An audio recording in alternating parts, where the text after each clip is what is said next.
Hello everyone, this is Arun Kumar. Welcome to study UP board पर। तो जो हमारी साइंस की सीरीज चली थी 20 MCQ की, ये उसी का सेट नंबर 7 है जो सन 2024 का सेट है। तो जिस प्रकार से हमारी और क्लासेस की हमने सीरीज कंप्लीट की, उसी प्रकार से इसे भी कंप्लीट करते हैं।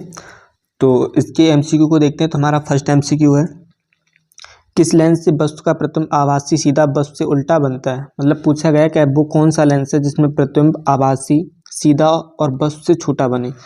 तो उत्तर में है अवतल लेंस, उत्तल लेंस, समतल लेंस, इसमें से कोई नहीं।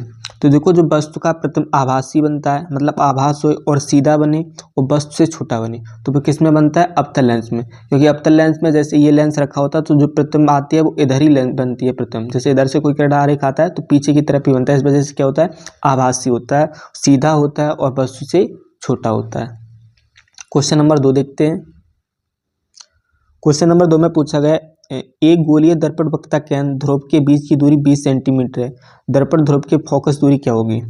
यहाँ बताया गया कि जैसे वक्रता केंद्र है और वक्रता केंद्र से लेकर के ध्रुव के बीच की दूरी जो हमें 20 सेंटीमीटर दी गई है, और वक्रता केंद्र ध्रुव के बीच की दूरी है क्या होती है? हमारी त्रिज्या होती है। याद रखना क्या होती है? त्रिज्या। तो त्रिज्या को हम किससे दिखाते हैं? आर से। तो आर बराबर हमें कितना दिया गया? 20 सेंटीमीटर।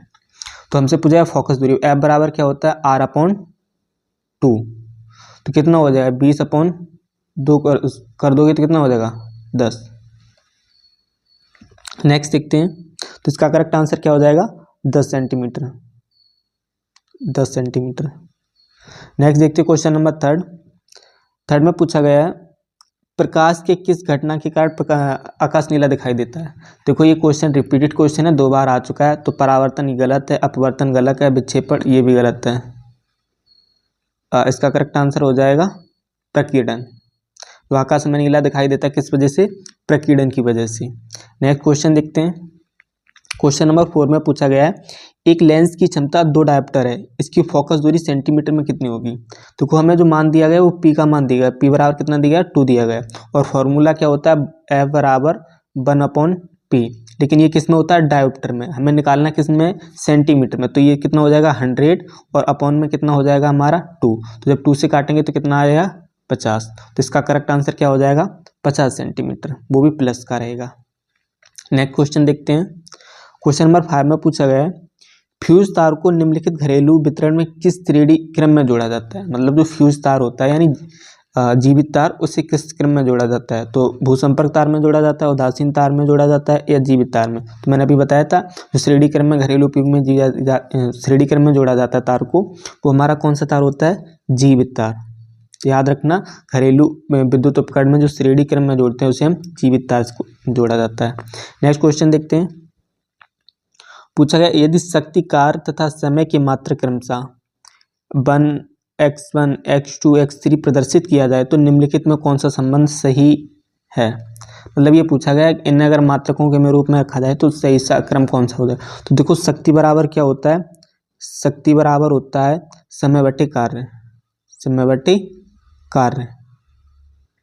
इस फॉर्मूले में अगर हम रखते हैं तो इनके मात्रक के निकाल के आएंगे तो हमारा ऑप्शन सी सही रहेगा। 2x × 3x बराबर x1। तो इसका करेक्ट आंसर क्या हो जाएगा? सी। नेक्स्ट क्वेश्चन देखते हैं। क्वेश्चन नंबर 7, एक चालक 10 एम्पियर की धारा प्रवाहित होती है। एक चालक में 10 एम्पियर की धारा प्रवाहित होती है, इसके संगत 2 सेकंड में प्रवाहित होने वाले आवेश की मात्रा कितनी होगी। मतलब ये कहा गया है कि यहाँ पर देखो, जो एम्पियर धारा देगी, ये क्या देगी? I 10 centimetre. टी बराबर कितना दिया? 2 सेकंड। तो पूछा क्या गया? क्यू। हाँ, अब देखो, क्यू बराबर फॉर्मूला क्या होता है? IT। अगर इस फॉर्मूले में रखोगे तो क्या हो जाएगा? 10 × 2, 10 × 2 बराबर आंसर कितना आ जाएगा? 20। तो ये हमारा क्या निकल के आएगा? 20 कूलम। तो इसका करेक्ट आंसर हो जाएगा 20 कूलम। नेक्स्ट क्वेश्चन नंबर 8 देखते हैं। पूछा गया, प्लास्टर ऑफ पेरिस का सूत्र बताइए, यानी POP का सूत्र पूछा गया, और POP का सूत्र होता है CaSO4 × 1/2H2। तो फर्स्ट ऑप्शन ये करेक्ट हो जाएगा। ये जिप्सम द्वारा प्राप्त किया जाता है। जिप्सम को जब हीट करते हैं तो ये प्राप्त होता है। नेक्स्ट देखते हैं, pH मान 8.5 वाला विलेन होगा। देखो, मैंने ऑलरेडी आपको बताया है कि pH मान 0 से स्टार्ट होकर के 7 और 7 से 14 तक जाते हैं।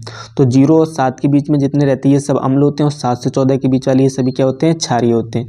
तो पूछा गया 8.8, तो ये 7 से अधिक है, तो इसका आंसर क्या हो जाएगा? क्षारीय। नेक्स्ट क्वेश्चन नंबर 10 देखते हैं। देखो IUPAC दी है और इसका नाम पूछा गया कि क्या होगा। तो देखो पहले देखो हम कार्बन की श्रृंखला देखते हैं। तो फर्स्ट कार्बन काउंट करो, फर्स्ट सेकंड थर्ड, लेकिन इधर से करेंगे जिधर से हमारा समूह दिया है, तो इधर से फर्स्ट सेकंड थर्ड। और देखो CHO क्या होता है, एल्डिहाइड, एल्डिहाइड को लास्ट में क्या जोड़ते हैं, ना।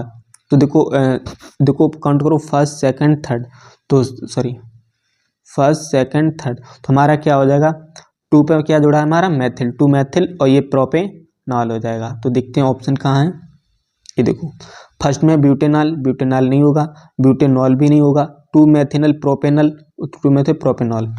हाँ, तो इसका करेक्ट आंसर क्या, 2 पे मैथिल था, तो ये भी प्रोपेनल नहीं होगा, प्रोपेनॉल होगा। तो डी ऑप्शन इसका करेक्ट है। नेक्स्ट देखते हैं, पूछा गया भातम कोष में 7 इलेक्ट्रॉन वाला तत्व है, मतलब जिसके इलेक्ट्रॉन में इलेक्ट्रॉनिक विन्यास करते हैं, तो जिसके इलेक्ट्रॉन में 7 बाहर रहते हैं। इलेक्ट्रॉन भरे कैसे जाते हैं, 8 18 2 8 18 32 ऐसे करके भरे जाते हैं। तो जिसकी इलेक्ट्रॉन विन्यास में मतलब 7 बाहर रह जाते हैं, वो तत्व क्या कहलाता है, तो वो तत्व क्या होता है, अधातु। ऑप्शन ही करेक्ट हो जाएगा, क्योंकि अधातु के क्या होते हैं, 7 इलेक्ट्रॉन बाहर रहते हैं भातम कोष में। नेक्स्ट देखते हैं, कैल्शियम नाइट्रेट का रासायनिक सूत्र। तो कैल्शियम नाइट्रेट का रासायनिक सूत्र क्या होता है, CaNO3 का होल ट्वाइस, यानी ऑप्शन बी करेक्ट हो जाएगा, CaNO3 का होल ट्वाइस। नेक्स्ट देखते हैं, क्वेश्चन नंबर 13 में पूछा है, निम्नलिखित असंतृप्त हाइड्रोकार्बन है। तो कोई एक संतृप्त हाइड्रोकार्बन होते हैं, असंतृप्त। संतृप्त हाइड्रोकार्बन क्या होते हैं, जिस कार्बन की चारों बॉन्ड पूरे भरे हो, ये हमारा क्या होता है, संतृप्त। लेकिन यहीं पर हम क्या लिखें, जैसे लिखें CH2CH2, अभी हमारा क्या हो गया, ये असंतृप्त हाइड्रोकार्बन हो गया। अब इस प्रकार से देखोगे तो क्या हो गया, ये असंतृप्त हो गया। तो हमसे पूछा गया था असंतृप्त हाइड्रोकार्बन है, तो देखो C2, इसमें देखो C2H2, ये भी नहीं, ये तो रहेगा, मतलब 2 कार्बन के बीच में क्या करना है, H। अब देखो इस प्रकार से, तो ये हमारा क्या रहा, असंतृप्त रहा।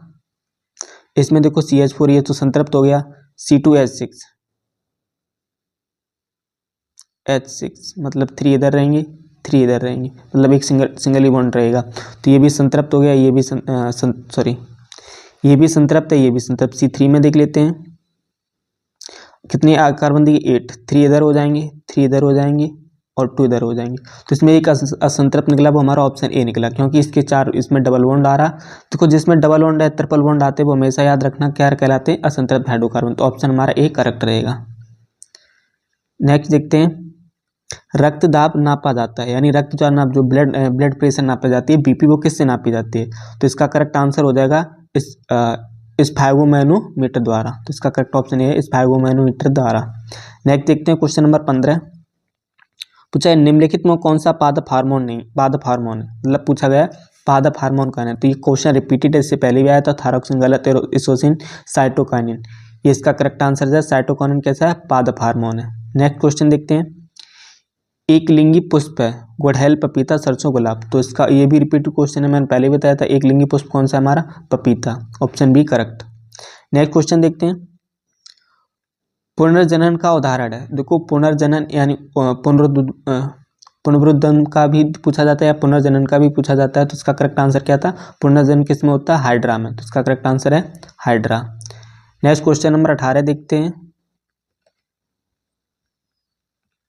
क्वेश्चन नंबर 18 में हमारा दिया गया है, ओजोन परत का क्षरण निम्न में से किसके कारण होता है, यानी ओजोन परत का जो क्षरण हो रहा है किसकी वजह। ये रिपीटेड क्वेश्चन है, क्योंकि मैंने इससे पहले भी बताया था, जब आया था, तो किसकी वजह से, ऑक्सीजन की वजह से नहीं, वाष्प की वजह से नहीं, सल्फर डाइऑक्साइड भी गलत है, क्लोरोफ्लोरोकार्बन यानी CFC, ये किसके कारण हो रहा है, CFC, क्लोरोफ्लोरोकार्बन की वजह से। तो इसका correct answer D, chlorofluorocarbon. Ozone परत का क्षरण किस वजह से है, क्लोरोफ्लोरोकार्बन। रिपीटेड क्वेश्चन है, याद रखना। नेक्स्ट देखते हैं, क्वेश्चन नंबर 19 में पूछा है, प्राकृतिक परतंत्र है। तो गमले से गलत, जल जीवनशाला गलत, खेत से, करेक्ट आंसर क्या है, वन। प्राकृतिक परतंत्र क्या है, वन, तो वन इसका करेक्ट आंसर हो जाएगा। नेक्स्ट देखते हैं, क्वेश्चन नंबर लास्ट और 20 हमारा, आहार श्रृंखला का उत्पादन करते हैं। तो आहार श्रृंखला कहाँ से बनती है, चूहों से नहीं, चूहे भी तो दूसरे पर डिपेंड है, बिल्ली भी दूसरे पर डिपेंड, खरगोश भी। ये क्या हो जाएगा, हरे पौधे, नील हरित, शैवाल, क्योंकि ये अपने प्रकृति द्वारा अपना भोजन प्राप्त करते हैं। तो ये क्या कहलाते हैं, आहार श्रृंखला का उत्पादक। तो आई होप आपको 20 के 20 MCQ कंप्लीट हुए और आपको समझ में अच्छे से आए होंगे। तो मैंने जैसा कि आपको बताया कि काफ़ी इंपॉर्टेंट होने वाले ये 20 MCQ सन 2025 के लिए। आपने देखा भी है काफ़ी क्वेश्चन रिपीटेड हैं, और आपने अगर लर्न भी नहीं किए होंगे जो रिपीटेड क्वेश्चन है उन्हें आप देखकर ही फर्स्ट बार में ही बता देते कि इसका आंसर क्या हो जाएगा। तो आई होप अच्छे से आप समझ रहे हो, आपको समझ में भी आ रहे हैं। अगर आपको वीडियो पसंद आ रही हो तो लाइक कमेंट शेयर जरूर कीजिए, तथा साथ ही साथ चैनल को सब्सक्राइब कर लीजिए, जिससे नेक्स्ट वीडियो की नोटिफिकेशन आपको मिलती रहे। और अगर आपको इस लेक्चर की PDF चाहिए तो आप डिस्क्रिप्शन में लिंक मिलेगी, वहाँ जाकर के आप चैनल को टेलीग्राम चैनल को ज्वाइन कर सकते हैं, और वहाँ आपको PDF भी मिल जाएगा। और आपको अगर कोई डाउट रहता है, कुछ समझ में नहीं आता तो आप कमेंट करके पूछ भी सकते हो। तो चलिए फिर आज की इस वीडियो को यहीं पर एंड करते हैं।